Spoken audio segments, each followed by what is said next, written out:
you switch the box on, you're going to hear the beeping. Get to the phone and start the Red Ant app.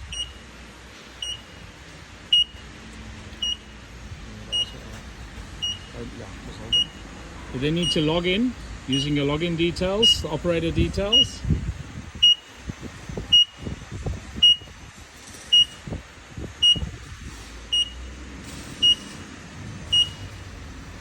And you'll see a list of devices you can connect to. You connect to the serial number that corresponds to the spreader you've got.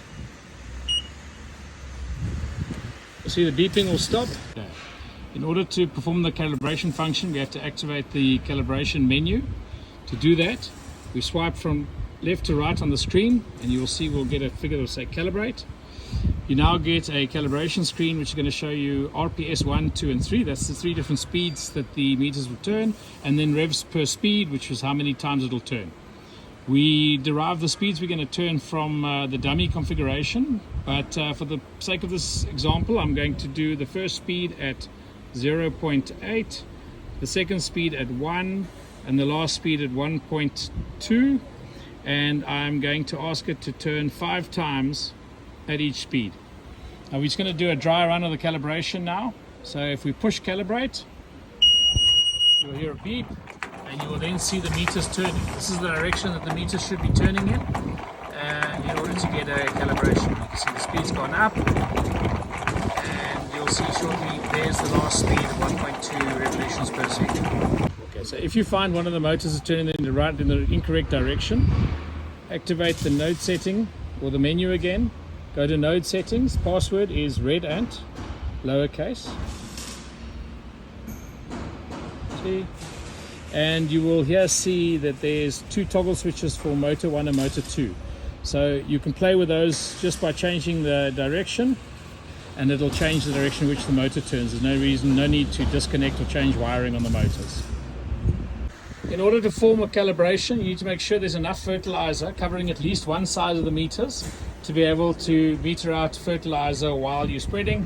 For this example, we're going to actually calibrate to both sides. I'm just making sure it's evenly spread so that we're not going to run out of fertilizer in the calibration process. For the meter setup, it's important to make sure that the metering devices are set all the way to the right and that the aperture is fully open.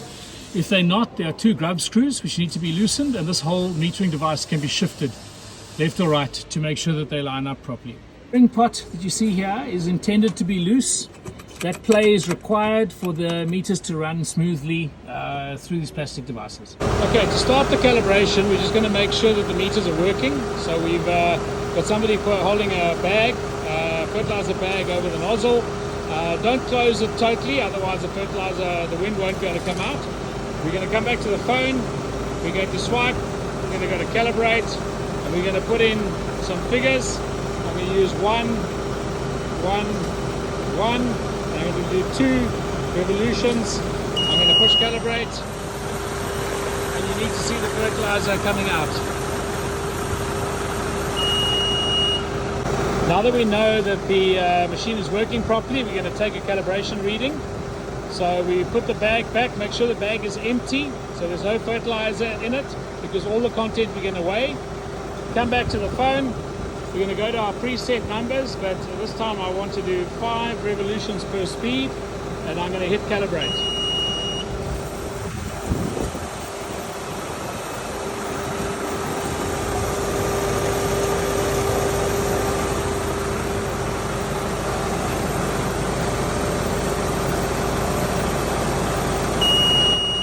The machine will beep once the calibration cycle is run.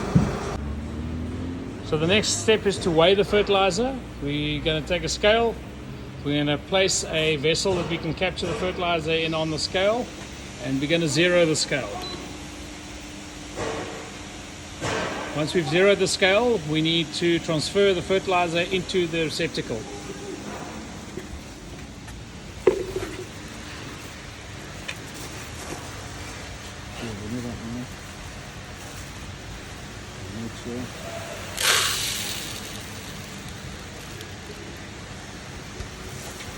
We now place that sample back on the scale, and we have a reading of 732 grams. Best practice would be to do this 2 or 3 times. We're going to repeat now.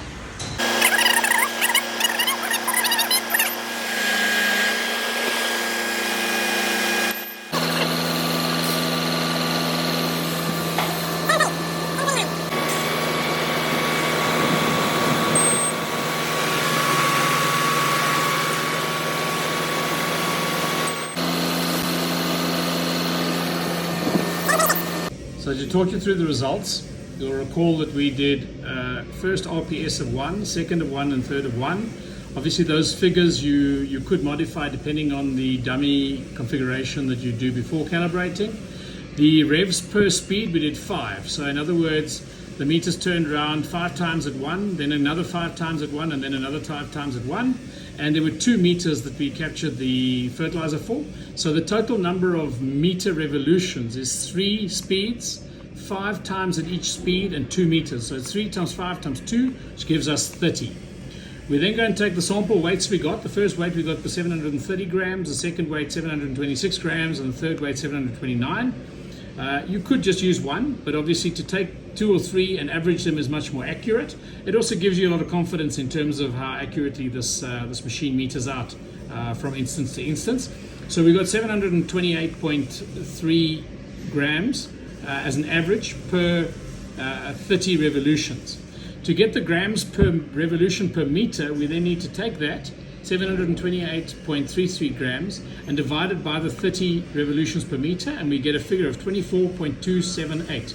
And that's the figure that we're going to use in the calibration model. Once you've worked out your calibration data, you can come through to your calibration, move across to configuration, and this is where you fill in the figure that you got during the calibration. So we got a 24.26, if I remember correctly, and from there on the system will show you the revs per second at the speed you want to turn, whether you've got 4 gates open or just 2 gates open, whether you're spreading every row of your second row, grams per tree, row pitch, tree pitch. All of that will combine to give you indication of the speed that the meter is going to run, as long as that speed is lower than about 1.7, 1.8 revs per second. And it'll also give you an idea of the area that you're going to spread, the nominal amount of fertilizer, and the amount you're going to use based on the variable application that you set up.